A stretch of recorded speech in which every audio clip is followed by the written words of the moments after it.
9 വർഷത്തിന് ശേഷം നിലമ്പൂർ പിടിച്ചെടുത്ത UDF 11,077 വോട്ടുകൾക്കാണ് UDF സ്ഥാനാർത്ഥി ആര്യാടൻ ഷൗക്കത്തിന്റെ ജയം.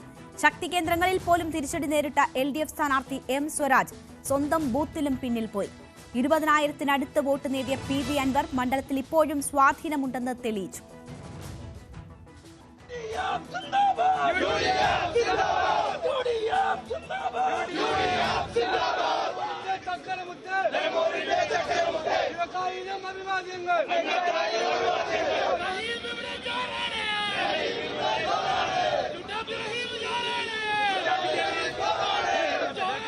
മൂന്നര പതിറ്റാണ്ടുകാലം ആര്യാടൻ മുഹമ്മദ് പ്രതിനിധീകരിച്ച നിലമ്പൂരിൽ ഇനി മകൻ ആര്യാടൻ ഷൗക്കത്ത് MLA. 2016 ആദ്യ അംഗത്തിൽ PV അൻവറിനോട് അടിതെറ്റിയെങ്കിലും അൻവർ രാജിവെച്ച ഒഴിവിൽ നടന്ന ഉപതെരഞ്ഞെടുപ്പിൽ വലിയ മുന്നേറ്റം നടത്തിയാണ് രണ്ടാം അംഗം ഷൗക്കത്ത് ഗംഭീരമാക്കിയത്.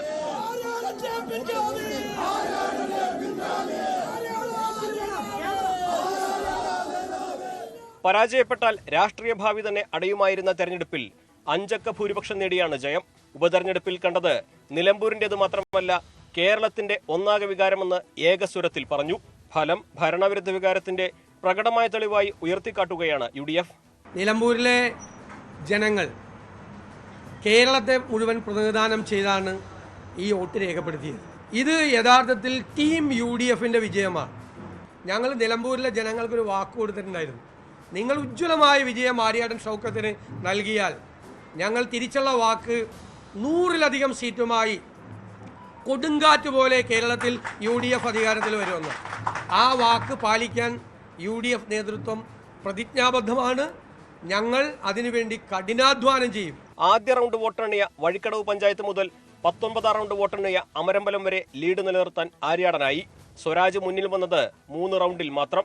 വഴിക്കടവിലും മൂത്തേടത്തും എടക്കരയിലും ചുങ്കത്തറയിലും ഷൗക്കത്ത് ലീഡ് നേടുമെന്ന് പ്രതീക്ഷിച്ചിരുന്നുവെങ്കിലും ഇതിനെ മറികടക്കാമെന്ന് LDF കണക്കൂട്ടിയ പഞ്ചായത്തുകളും നിലമ്പൂർ നഗരസഭയും കൈവിട്ടു. സ്വരാജിന്റെ സ്വന്തം പഞ്ചായത്തായ പോത്തുകല്ലിൽ UDFന് 307 വോട്ടിന്റെ ലീഡുണ്ട്. LDF ശക്തി കേന്ദ്രമായ അമരമ്പലത്ത് UDFന്റെ ലീഡ് 704 വോട്ട്.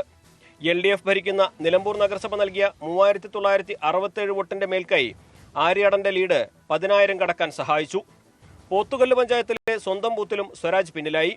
ഇവിടെ ഷൗക്കത്ത് 287 വോട്ട് നേടിയപ്പോൾ സ്വരാജിന് ലഭിച്ചത് 247 വോട്ട് മാത്രം.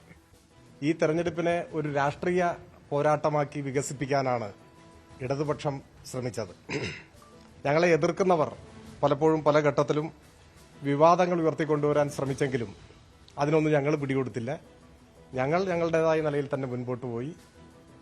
ഞങ്ങൾ ഉൾക്കൊള്ളേണ്ട കാര്യങ്ങൾ ഞങ്ങൾ ഉൾക്കൊള്ളും. ജനങ്ങളെ ബോധ്യപ്പെടുത്തേണ്ട കാര്യങ്ങൾ ജനങ്ങളെ ബോധ്യപ്പെടുത്തും. ജനങ്ങൾക്കു വേണ്ടി കൂടുതൽ കരുത്തോടെ ഈ തെരഞ്ഞെടുപ്പിൽ നിന്ന് ഉൾക്കൊണ്ട പാഠങ്ങളുടെ കൂടി അടിസ്ഥാനത്തിൽ ഞങ്ങൾ മുൻപോട്ട് പോകും. നിലമ്പൂരിൽ മുന്നണികൾക്ക് അവഗണിക്കാൻ കഴിയാത്ത ശക്തിയാണ് PV അൻവർ എന്ന് തെളിയിക്കുന്നത് കൂടിയായിരുന്നു തെരഞ്ഞെടുപ്പ് ഫലം. 11% മുകളിൽ വോട്ട് നേടിയ അൻവർ LDFന്റെയും UDFന്റെയും വോട്ട് കട്ടറായി. മലയോര മേഖലയിൽ നിന്നുള്ള മോഹൻ ജോർജിനെ സ്ഥാനാർത്ഥിയാക്കിയിട്ടും BJPക്ക് വലിയ നേട്ടങ്ങൾ ഉണ്ടാക്കാനായില്ല. 8,648 വോട്ട് മാത്രം നേടിയ BJP അൻവറിന് പുറകിൽ 4ാം സ്ഥാനത്താണ്. 2026 നിയമസഭാ തെരഞ്ഞെടുപ്പിന്റെ സെമിഫൈനലിന് വിശേഷിപ്പിച്ച നിലമ്പൂർ ഉപതെരഞ്ഞെടുപ്പ് വിജയിക്കാനായത് UDFന് നൽകുന്നത് വലിയ ആത്മവിശ്വാസമാണ്. LDFനാകട്ടെ പരിഹരിക്കാൻ ഒട്ടേറെ പ്രശ്നങ്ങളുണ്ട് എന്ന തിരിച്ചറിവ് കൂടി നൽകുന്നതാണ് ഈ തെരഞ്ഞെടുപ്പ് ഫലം. നിലമ്പൂരിൽ നിന്നും അഖിലോട്ട് പാറയ്ക്കൊപ്പം CV അനുമോദ്, ന്യൂസ് 18. നിയമസഭാ തെരഞ്ഞെടുപ്പ് 8 മാസം അപ്പുറം വരാനിരിക്കെ ലഭിച്ച ഈ വിജയം, ഉപതെരഞ്ഞെടുപ്പ് വിജയം UDF ക്യാമ്പിന് വലിയ ആവേശം സൃഷ്ടിക്കുകയാണ്. അതേസമയം തെറ്റിൽ നിന്ന് എന്താണോ സംഭവിച്ചത് അതിൽ നിന്ന് പാഠം ഉൾക്കൊണ്ട് മുന്നോട്ട് പോകും എന്നതാണ് ഇടതുപക്ഷം പറയുന്നത്. നമുക്കൊപ്പം ഇപ്പോൾ ഈ നിലമ്പൂർ നൽകുന്ന സൂചനകൾ എന്ത് എന്ന് പ്രതികരിക്കാൻ അതിഥികൾ കൂടി ചേരുകയാണ്. ആദ്യം ചേരുന്നത് BJP പ്രതിനിധിയാണ് K രഞ്ജിത്ത്. ശ്രീ രഞ്ജിത്ത്, നിലമ്പൂർ നിങ്ങളെ സംബന്ധിച്ച് ഒരു A ക്ലാസ് മണ്ഡലമൊന്നുമല്ല. പക്ഷെ നോക്കൂ, നിലമ്പൂരിൽ ശക്തമായ ഭരണവിരുദ്ധ വികാരം പ്രതിഫലിച്ചിരിക്കുന്നു എന്നതാണ് തെരഞ്ഞെടുപ്പ് റിസൾട്ട് സൂചിപ്പിക്കുന്നത്. അവിടെ നിങ്ങൾ ഒട്ടും വോട്ട് മെച്ചപ്പെടുത്തുന്ന നിലയിലേക്ക് വന്നില്ല എന്ന് കാണുമ്പോൾ നിങ്ങൾക്ക് ഭരണവിരുദ്ധ വികാരത്തിന്റെ ഗുണഭോക്താവാകാൻ കഴിയുന്നില്ല എന്ന് വരികയല്ലേ?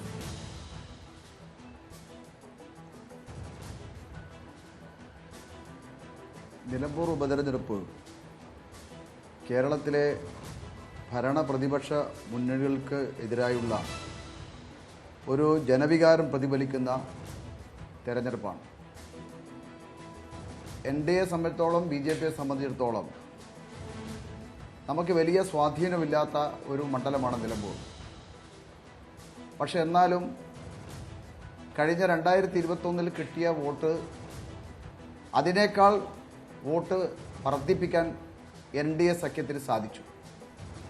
ഇവിടെ ഈ തെരഞ്ഞെടുപ്പിൽ വോട്ട് വർധനവുള്ള ഏക മുന്നണി NDA മുന്നണി മാത്രമാണ്.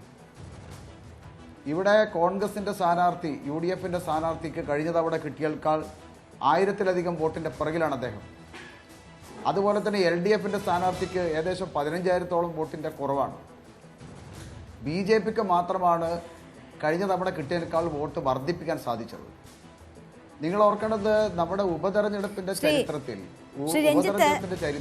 ഈ കഴിഞ്ഞ തവണത്തെ ഒരു മൂന്നാം കക്ഷിക്ക് വോട്ട് വർദ്ധിക്കുന്നത് വളരെ അപൂർവമായി മാത്രം കാണുന്ന ഒരു സംഭവമാണ്.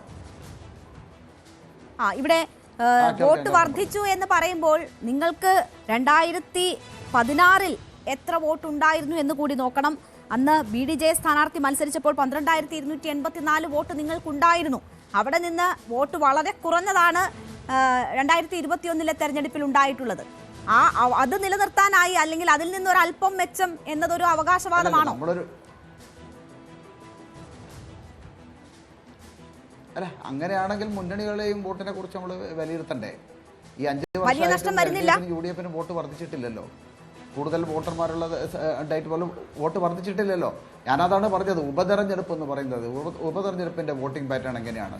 കഴിഞ്ഞ കാല ഉപതെരഞ്ഞെടുപ്പുകളെല്ലാം തന്നെ നമ്മെ സംബന്ധിച്ചോളം നെയ്യാറ്റിൻകരയിലും അരുവിക്കരയിലും ചേലക്കരയിലും ഒഴികെയുള്ള ബാക്കി എല്ലാ മണ്ഡലങ്ങളിലും ഉപതെരഞ്ഞെടുപ്പ് മണ്ഡലങ്ങളിലെല്ലാം തന്നെ BJPക്ക് വലിയ രീതിയിലുള്ള വോട്ട് കുറവുണ്ടായിട്ടുണ്ട്.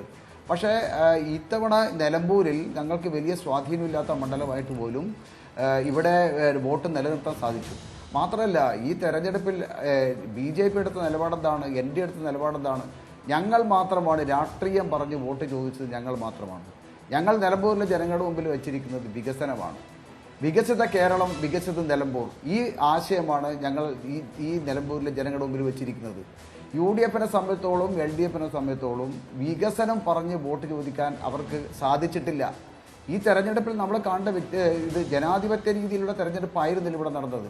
ഇവിടെ മതം പറഞ്ഞിട്ടും ജാതി പറഞ്ഞിട്ടും ജനങ്ങളെ തമ്മിലടിപ്പിക്കുന്ന രീതിയിലുള്ള വിദ്വേഷ പ്രചരണം നടത്തിയിട്ടാണ് ഇവിടെ വോട്ട് സമ്പാദിച്ചിരിക്കുന്നത്. നിങ്ങൾ നോക്കേണ്ടത്, ഈ തെരഞ്ഞെടുപ്പിൽ UDFന്റെ കൂടെ പരസ്യമായി UDF പറഞ്ഞിരിക്കുന്നത് ജമാഅത്തെ ഇസ്ലാമിയെ പോലുള്ള മതമൗലികവാദിക സംഘടനകളുടെ വോട്ട് ഞങ്ങൾ വാങ്ങുമെന്ന് പരസ്യമായിട്ട് VD സതീശനെ പോലത്തെ പ്രതിപക്ഷ നേതാക്കന്മാരോട് പറയുക. നിങ്ങൾ ഓർക്കേണ്ടത്, ഉമ്മൻചാണ്ടി മുഖ്യമന്ത്രിയായ സമയത്ത് ജമാഅത്തെ ഇസ്ലാമി നമ്മുടെ ഈ രാജ്യത്തിൻ്റെ രാജ്യദ്രോഹ സംഘടനയാണെന്ന് പരസ്യമായി പറഞ്ഞത്, ജമാഅത്തെ ഇസ്ലാമിയുടെ വോട്ട് കോൺഗ്രസിന് ആവശ്യമില്ല എന്ന് പരസ്യമായി പറഞ്ഞത് UDFന്റെ മുഖ്യമന്ത്രി ഉമ്മൻചാണ്ടിയാണ്. അപ്പം ഞാൻ നേരത്തെ പറഞ്ഞു, LDFനെ സംബന്ധിച്ചോളം എന്താ? LDF സംബന്ധിച്ചോളം മദനി എന്ന് പറയുന്ന PDPയുടെ നേതാവ് മദനി, ആ PDPയെയും കൂട്ടുപിടിച്ചുകൊണ്ടാണ് ഈ തെരഞ്ഞെടുപ്പ് നേരിട്ടത്. അതാണ് ഞാൻ നേരത്തെ പറഞ്ഞത്. ഇവിടെ UDFും LDFും രാഷ്ട്രീയം പറഞ്ഞിട്ടല്ല വോട്ട് നേടിയിരിക്കുന്നത്.